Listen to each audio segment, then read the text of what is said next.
Friends இன்னைக்கு நாங்கள் கட்டியிருக்கோம் பார்த்தீங்கன்னா இந்த சாரி தான் கிளாட் ஃபேஷனில் சேல்ஸ்க்கு வந்திருக்கு. எக்கச்சக்கமாக ஒரு நாளைக்கு 500 மெசேஜ் 1000 மெசேஜ் வருது. இந்த ஸ்பேஸ் சில்க் வந்து ரீஸ்டாக் வந்துட்டான்னு இன்னைக்கு நமக்கு ரீஸ்டாக் வந்திருக்கு. நான் கட்டியிருக்க சாரிக்கு ப்ளவுஸ் வந்து உங்களுக்கு இந்த மாதிரி தான் இருக்கும். பீட்ஸ் ஒர்க் இருக்கும், கோல்டன் பீட்ஸ் இருக்கும், இல்லை சீக்வென்ஸ் இருக்கும். இந்த மாதிரி சாரிக்கு ப்ளவுஸு வெறும் 710 ரூபா. Space silk, trending space silk. மரமாக கட்டியிருக்க சாரி பார்த்தீங்கன்னா இன்னும் அதை விட ரொம்பவே கிராண்ட் லுக்கில் இருக்கும். இதுவும் ஸ்பேஸ் சில்க் தான். பாடி ஃபுல்லாகவே உங்களுக்கு ஸ்டோன் ஒர்க்கு. இந்த பாருங்கள், ரெண்டு பக்கமும் அருமையான வந்து உங்களுக்கு இந்த ஒர்க் ப்ளவுஸ் கொடுத்துருவாங்க. ஒர்க்கில் தான் பாடி ஃபுல்லாகவே இருக்கும்.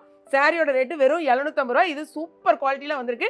ஸோ இதில் என்ன கலர்ஸ் இருக்குன்னு பார்க்கலாம், இதில் என்ன கலர்ஸ் இருக்குன்னு பார்க்கலாம். இன்னைக்கு நான் கேட்டிருக்கேன் பார்த்தீங்களா, இந்த சாரி தான். இந்த கலர் உங்களுக்கு இல்லை மொத்தம் 4 கலர்ஸ் வந்திருக்கு. எந்த கலர் பார்த்துட்டு உங்கள் ஆர்டர் வந்து வெப்சைட்டில் தெரிஞ்ச வெப்சைட்டில் பண்ணுங்கள். மருமக கட்டியிருக்க சாரியில் இது அழகான மேங்கோ இல்லை நிறைய பேர் கேட்டிருந்தது. மொத்தம் பார்த்துக்கோங்க என்னென்ன கலர்ஸுங்கிறது மட்டும் செக் பண்ணிக்கோங்க. இங்கே பாருங்கள், இதான் சாரி. இந்த மாதிரி உங்களுக்கு ப்ளவுஸ் இருக்கும். ஓகேயா? மொத்தம் 6 கலர்ஸில் எது வேணுமோ பார்த்துட்டு நீங்கள் ஆர்டர் ப்ளேஸ் பண்ணுங்கள். இதில் 2லேயும் ஒன்று வாங்கினீங்கனாலும் 1 kgக்கான கொரியர் சார்ஜ் தான் வரும். ஸோ இம்மீடியட்டாக உங்கள் ஆர்டர் ப்ளேஸ் பண்ணுங்கள். 750, நான் கட்டியிருக்கிறது 710. ஓகே.